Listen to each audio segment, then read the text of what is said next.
जब भी आप फर्न्स और अनुबियास खरीदने जाते हो दुकान में, तो आप पहले पूछते हो कि कितने लीफ है। ये अपना गब्बर भाई पूछते हैं ना, कितने आदमी थे।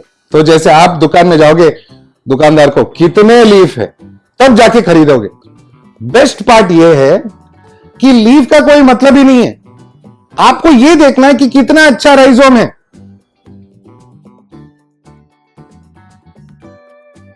बहुत इंपॉर्टेंट पॉइंट, जब भी आप फर्न्स और अनुबियास में खरीदने जाते हो या यूज करते हो या किसी से लेते हो, जो भी करते हो, पहले राइजोम देखो। लीफ से कोई मतलब नहीं है। लीफ अगर आप ट्रिम भी कर दो, ठीक है, तो नो प्रॉब्लम। राइजोम अगर अच्छा है तो लीफ अपने आप अच्छा आएगा। तो ये वाला फर्न्स और अनुबियास वाले टैंक में हम आपको आज ट्रिमिंग सिखाने वाले हैं। कैसा ट्रिम करना है, कौन सा लीव्स ट्रिम करना है, क्यों करना है, ये सब आज डिस्कस करेंगे। ठीक है, आप जुड़े रहो, ध्यान से देखो, बहुत इंटरेस्टिंग पॉइंट्स है इसमें। ओके, चलो।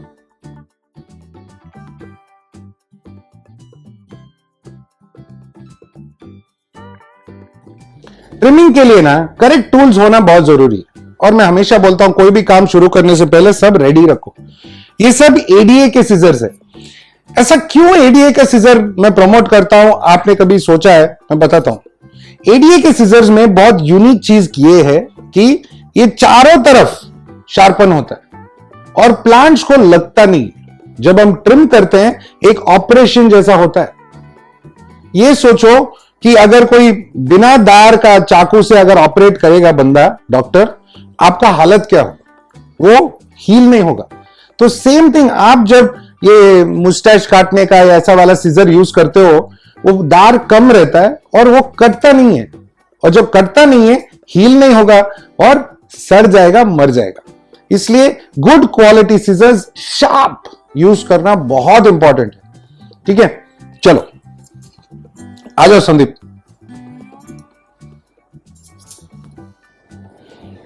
ट्रिमिंग करने से पहले ये तो समझ ले कि कौन सा ट्रिम करना है।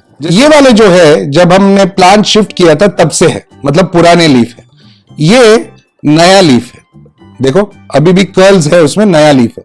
नया लीफ को छोड़ देंगे और ये पुराना लीफ को काट देंगे। और जब हम पुराना लीफ काटते हैं, जरूरी है कि इसका नीचे तक जाए। सो ये इसका राइजोम यहां पे है, आपको दिख रहा है, और मैं यहां काटने वाला हूं, तो ये लीफ निकल गया। दूसरा इंपॉर्टेंट है कि ऐसा डेड लीव्स या जो भी है, ये भी सब निकाल दें। ये भी काटना पड़ेगा, ये सब निकालें।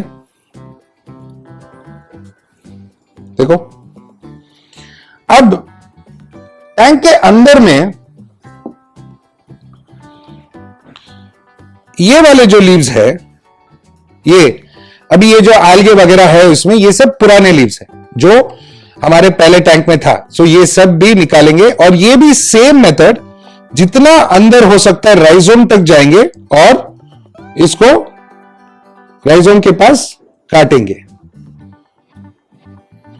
ये कट के निकल गया पुराना लीफ।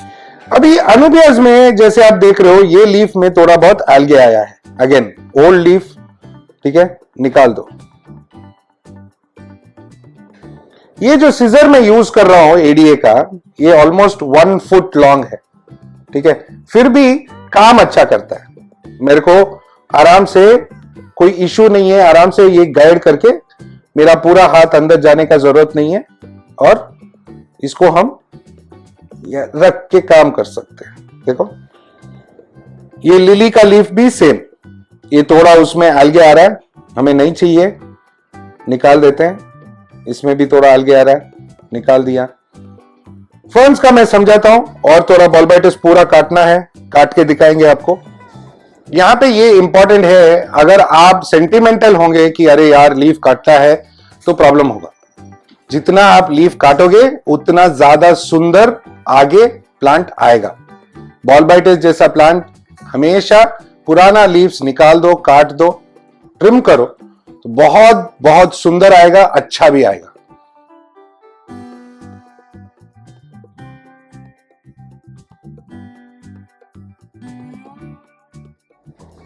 अगर काटते टाइम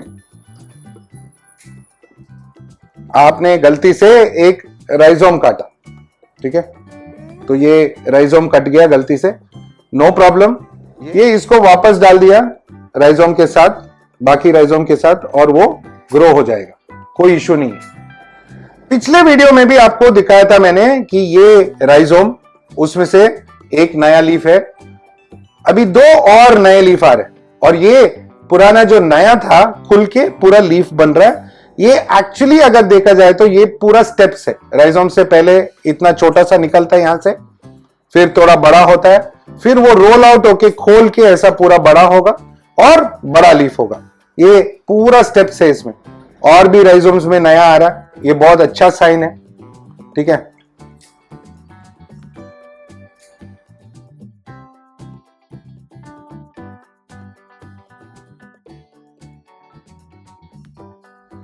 तो ये कटा हुआ लीफ है, ठीक है, ये बॉटम जहां पे सीजर लगा है आप देख रहे हैं, ये शार्प कट है, क्लीन कट। तो ये बहुत जरूरी है कि बिना लगे प्लांट्स का ट्रिमिंग हो जाए। अगर ऐसा होता है तो आगे जाके प्लांट अच्छा ग्रो होगा, नहीं तो वो नीचे का पोर्शन सड़ने लगेगा।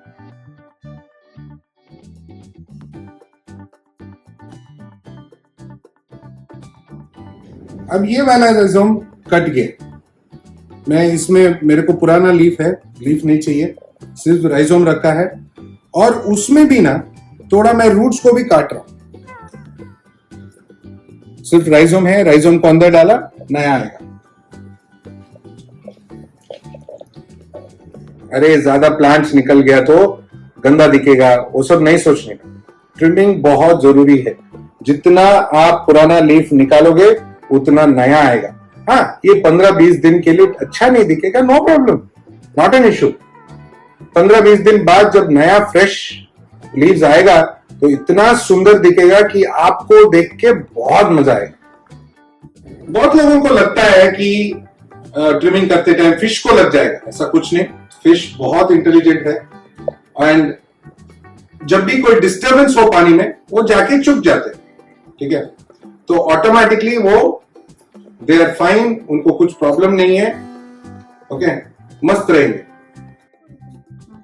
ट्रिमिंग के टाइम में ऐसे छोटे छोटे टुकड़े मिल जाते हैं, और उनको नए जगहों में फिक्स करने से क्या होता है, वहां से भी ग्रो होना शुरू हो जाता है। अभी यहाँ पे बल्बाइटिस नहीं है तो मैं इसको अंदर थोड़ा घुसा रहा हूं, ये जो टुकड़ा है यहां से बाहर ऐसे ग्रो होएगा, बहुत सुंदर आएगा।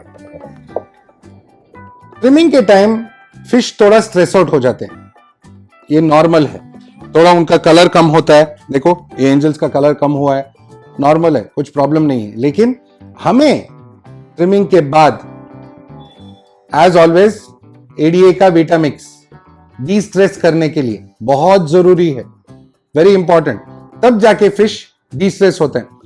अभी इस बार आप एक 100 ml डालो, नो प्रॉब्लम, 800-900 लीटर है, 100 ml इज गुड। आप डाल के इसमें एक 100 ml है, मैं डाल देता हूं।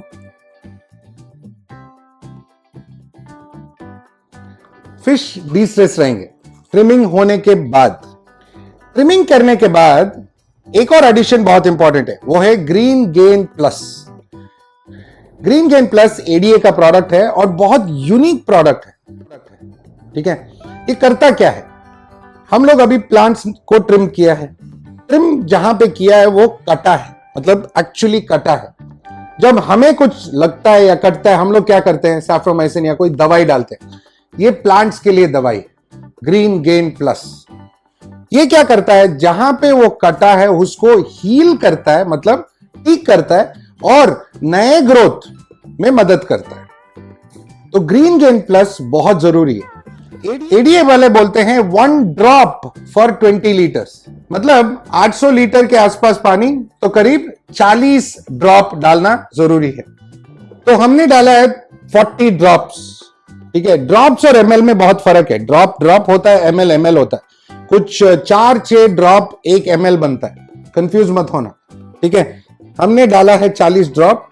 ये 40 ड्रॉप प्लांट्स को रीग्रो होने में, हील होने में मदद करता है, बहुत इंपॉर्टेंट प्रोडक्ट है। बहुत सारे लोगों को यह प्रॉब्लम होगा, ट्रिमिंग के बाद नीचे का पोर्शन जल जाता है, सड़ जाता है, ब्लैक हो जाता है, बिकॉज वो हील नहीं होता है। ग्रीन गेन डालने से यह प्रॉब्लम सॉल्व हो जाता है। ये फर्न्स, अनुबिया, स्टेम्स, कारपेट, सब प्लांट्स के लिए लागू होता है। ओके, अगला एडिशन है आयरन। ठीक है, ट्रिमिंग में या वाटर चेंज में थोड़ा आयरन लगता है। ठीक है, एडीए का ECA प्लस आता है आयरन के लिए, सेम 40 ml डालेंगे। अगर आपको एडीए यूज नहीं करना है तो आप सीकेम का आयरन या कोई भी अच्छा ब्रांड का भी यूज कर सकते हैं। ठीक है, इसको फ्लरिश आयरन बोलते हैं, सीकेम का है।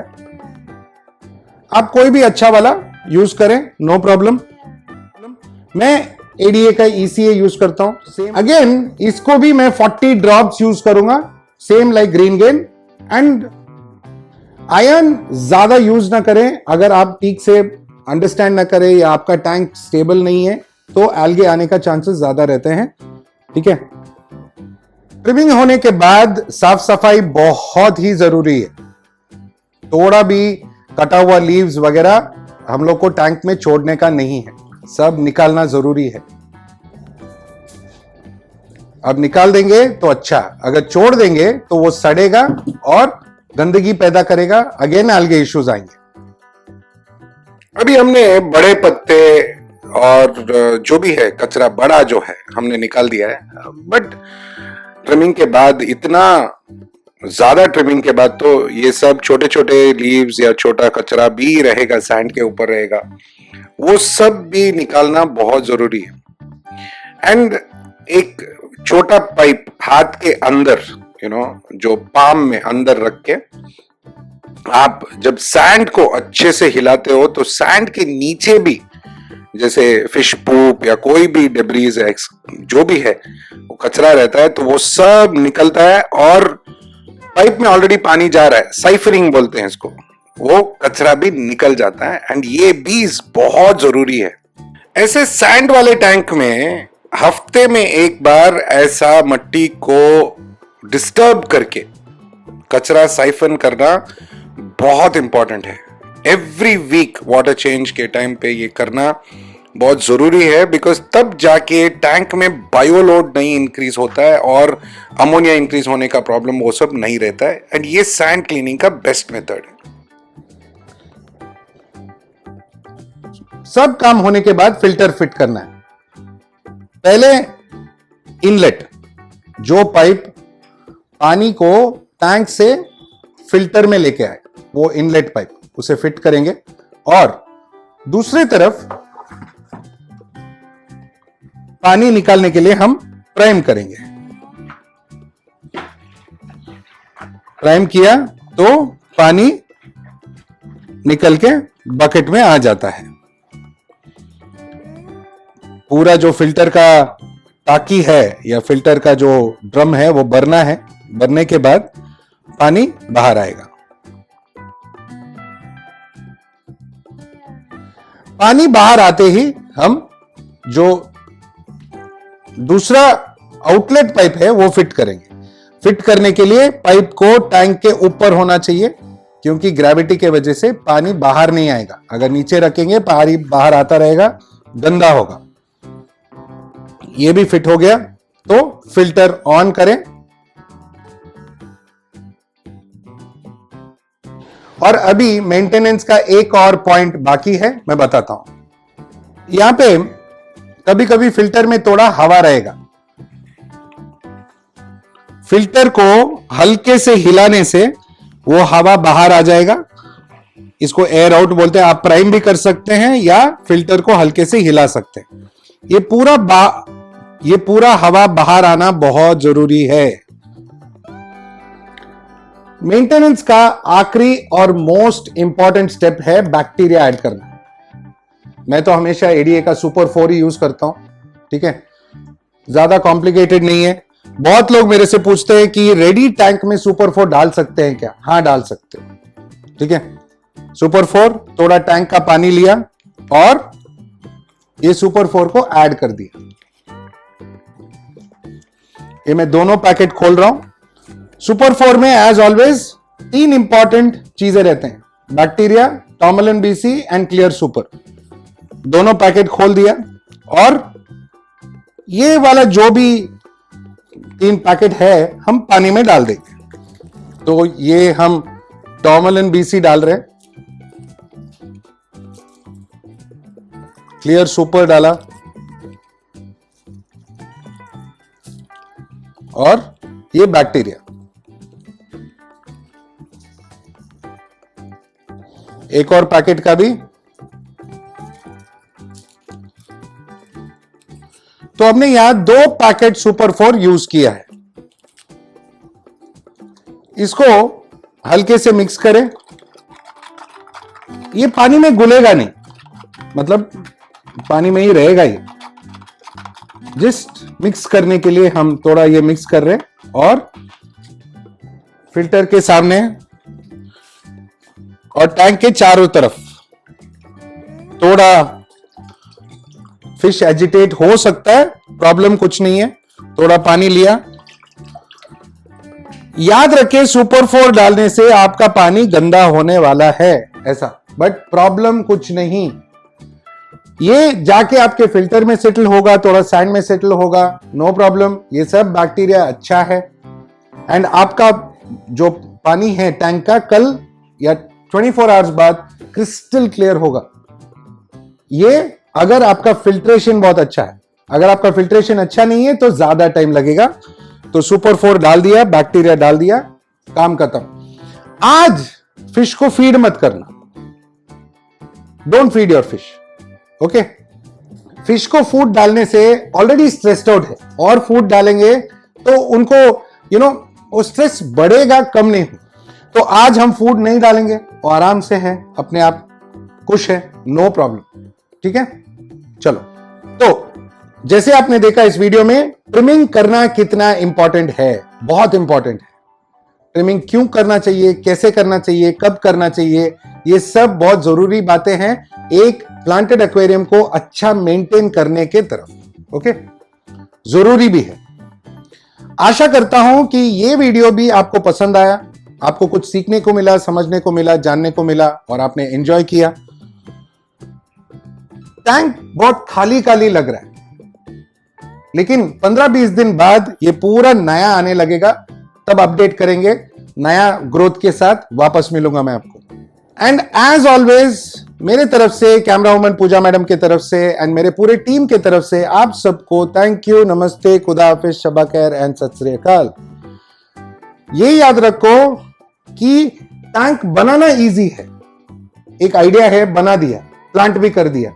मेंटेन करना मुश्किल है, उसके लिए ज्यादा पेशेंस लगता है एंड टाइम देना पड़ता है अपने एक्वेरियम को। ये बहुत जरूरी बात है, ठीक है। आगे भी ऐसे वीडियोस आते रहेंगे, हम सब मजा लेते रहेंगे, ठीक है।